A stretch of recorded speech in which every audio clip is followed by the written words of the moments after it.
हर महादेव। फाल्गुन माह हिंदू कैलेंडर का अंतिम और अत्यंत पवित्र महीना है, जो वर्ष 2026 में 2 फरवरी से शुरू होकर 3 मार्च तक रहेगा।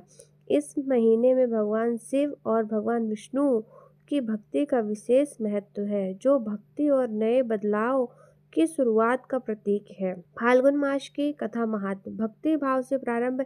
हे प्रभु, फाल्गुन मास की कथा अपरंपार है। यह शीत ऋतु के अंत और बसंत के आगमन का मास है। यह महीना भगवान विष्णु और श्री कृष्ण को अत्यंत प्रिय है।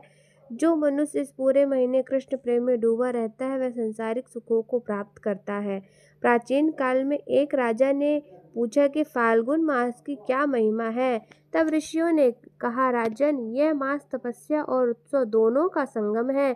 इस मास की पूर्णिमा को भगवान विष्णु के भक्त प्रहलाद को जलाने के लिए होलिका अग्नि में बैठी, लेकिन भगवान की कृपा से प्रहलाद बच गए और होलिका जल गई।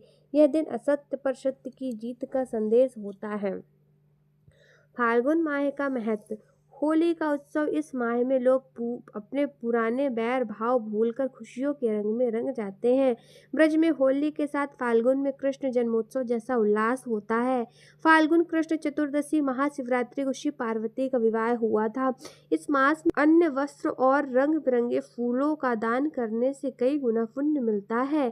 फाल्गुन मास का संकल्प। हे मधुसूदन, हे कृष्ण, मैं आपके शरण में हूँ।